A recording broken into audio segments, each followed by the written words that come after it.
జై బాలయ్య, జై జై బాలయ్య. అందరికీ నమస్కారం.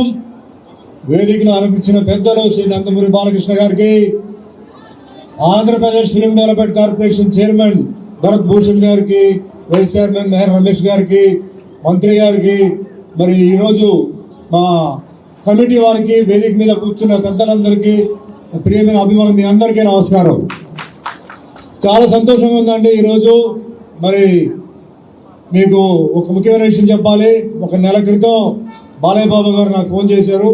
ఆ ఫోన్ రావడమే నాకు చాలా ఆశ్చర్యం అనిపించింది. బాలయ్య గారు నిజంగా ఫోన్ చేశారు లేదా అని చెప్పి నాకు డౌట్ వచ్చి మళ్ళీ నేను ఫోన్ చేస్తే నేనే బ్రదర్ అని చెప్పి మీతో మాట్లాడాలన్నారు. ఎందుకంటే మేము షూటింగ్లో కలుస్తుంటాం, అది వేరే విషయం. అయితే ఫిలిం డెవలప్మెంట్ కార్పొరేషన్ విషయం మాట్లాడాలి, ఇట్లా మేము డెవలప్ చేయాలనుకుంటున్నారు. సీఎం చంద్రబాబు నాయుడు గారు, పవన్ కళ్యాణ్ గారు ఇద్దరు కలిసి ఇట్లా డెవలప్ చేయాలని చెప్పి అనుకుంటున్నారు. వాటిలో కార్పొరేషన్ ఫామ్ చేస్తున్నాం, దాంట్లో మీరు ఒక డైరెక్టర్గా రావాలని చెప్పారు. నేను చాలా హ్యాపీగా ఫీల్ అయ్యాను. ఎందుకంటే ఒకటి, బాలకృష్ణ గారు నన్ను అడిగారు, అండ్ మన ముఖ్యంగా సినీ కార్మికులందరికీ, ఎందుకంటే ఇక్కడ ఆంధ్రాలో కూడా డెవలప్ అవ్వాలి, వీళ్ళందరికీ సేవలు చేయడానికి ఒక అవకాశం నాకు వచ్చింది. సో నన్ను ఈ కమిటీలో ఒక డైరెక్టర్గా పెట్టడానికి కారణం ఏంటంటే నా ఎక్స్పీరియన్స్, నా ఏజ్, ఇమేజ్, తర్వాత నేను వేరే భాషల్లో యాక్ట్ చేస్తుంటాను కాబట్టి నాకు వేరే నాలెడ్జ్ ఉంటుంది. సో దానివల్ల నన్ను పెట్టడం జరిగింది. సో మాటల్లో మనం డిస్కస్ చేసింది ఏంటంటే, అప్పట్లో మన గ్రేట్ ఎన్టీఆర్ గారు, నాగేశ్వరరావు గారు, వాళ్ళు ఫస్ట్ స్టూడియో అనేది వాళ్ళు స్టార్ట్ చేసింది వాళ్ళే. అది చాలా పెద్ద ఒక రిస్కీ బిజినెస్ అది.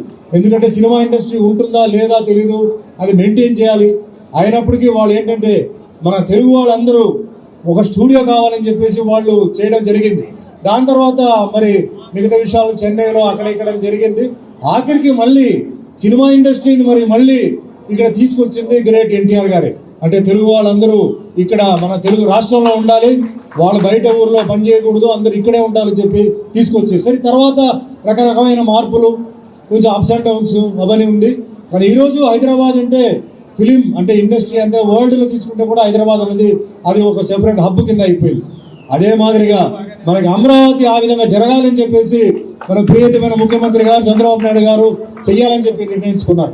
జనరల్గా ఏమవుతుందంటే గవర్నమెంట్ ఫామ్ చేసినప్పుడు సినిమా ఇండస్ట్రీ మీద పెద్ద ముప్పు ఉండదు. వాళ్ళు వేరే అంటే ఎక్కడి నుంచి ఇన్కమ్ వస్తుంది జనరల్గా మెయింటైన్ చేయడానికి దాని మీద వెళ్తుంటుంది. కానీ చేతులు ఎత్తి నమస్కారం చేస్తున్నాం చంద్రబాబు నాయుడు గారికి, పవన్ కళ్యాణ్ గారికి. ఇండస్ట్రీ ఇక్కడ డెవలప్ అవ్వాలి, ఇక్కడ ఉన్న టెక్నీషియన్స్ కూడా డెవలప్ అవ్వాలి. ఇక్కడ ఎంతో మంది కళాకారులు ఉన్నారు, నిర్మాతలు ఉన్నారు, దర్శకులు ఉన్నారు, ఇక్కడ కూడా జరగాలని చెప్పేసి వాళ్ళు నిర్ణయించుకున్నారు. సో చాలా విషయాలు నేను బాలయ్య బాబు గారు ఈరోజు మార్నింగ్ వస్తున్నప్పుడు డెవలప్మెంట్ గురించి మాట్లాడారు. అయితే ముఖ్యమైన విషయం దీంట్లో మాట్లాడింది ఏంటంటే, సినిమా ఇండస్ట్రీ ఇట్లా తిరుగుతుందంటే దానికి కారణం డిస్ట్రిబ్యూటర్. ఒక డిస్ట్రిబ్యూటర్ చాలా రిస్క్తో సినిమా కొంటున్నారు. సినిమా ఆడితే ఓకే, సినిమా ఆడకపోతే పాపం ఎక్కడో పైన ఉన్నవాళ్ళు రోడ్డు మీద వస్తున్నారు. సో ఆ డిస్ట్రిబ్యూటర్ని, ఎగ్జిబ్యూటర్ని మనం ఎలా కాపాడాలి, గవర్నమెంట్ సైడ్ నుంచి ఏ విధంగా మనం హెల్ప్ తీసుకోవచ్చు, ఆ విధంగా కొన్ని చెయ్యాలి. అదే మాదిరిగా డెవలప్మెంట్ జరగాలి. ముఖ్యంగా చెప్పాలంటే మన ఆంధ్రాలో సముద్రం ఉంది, విశాఖపట్నం కానీ నెల్లూరు కానీ తీసుకుంటే సముద్రం ఉంది, అరకు ఉంది, అద్భుతమైన హిల్ స్టేషన్, ఈస్ట్ వెస్ట్ వెళ్తుంటే అద్భుతమైన గ్రామీణ ప్రాంతం ఆ సీనరీ ఉంది. ఇలా చాలా ఉన్నాయి. అది కాకుండా ల్యాండ్ చాలా ఉంది. కేవలం ఒక ఇక్కడ తెలుగు షూటింగే కాకుండా మరి ఇతర రాష్ట్రాల నుంచి కూడా, అంటే తమిళనాడు ఉండొచ్చు, కేరళ ఉండొచ్చు, కర్ణాటక ఉండొచ్చు, నార్త్ ఇండియా ఉండొచ్చు, అట్నుంచి కూడా వాళ్ళని ఇక్కడ ఇన్వైట్ చేసి షూటింగ్స్కి వాళ్ళకి పర్మిషన్ ఇస్తూ, మనకి మెయిన్ అంటే ఎంప్లాయ్మెంట్ ప్రాబ్లం ఒకటి. అదే మాదిరిగా చాలామంది ఓన్లీ సినీ జీవితం మీద ఆధారపడి ఉన్నారు, పాపం చాలామంది కష్టాల్లో ఉన్నారు.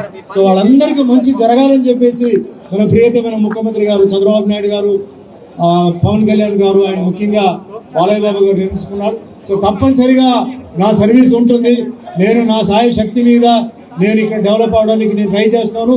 అదే మాదిరి మిగతా అందరూ కమిటీ వాళ్ళు కూడా అదే మాదిరిగా సాయం చేసి ఆంధ్రప్రదేశ్ ఫిలిం ఇండస్ట్రీని ముందుకు తీసుకెళ్ళాలి, ప్రపంచంలో ఒక మంచి పేరు రావాలని చెప్పి మనస్ఫూర్తిగా కోరుకుంటూ నాకు డైరెక్టర్ పోస్ట్ ఇచ్చినందుకు మరోసారి బ్రదర్ బాలయ్య బాబు గారికి ధన్యవాదాలు చెప్తూ సెలవు చేసుకుంటున్నాను. జై బాలయ్య.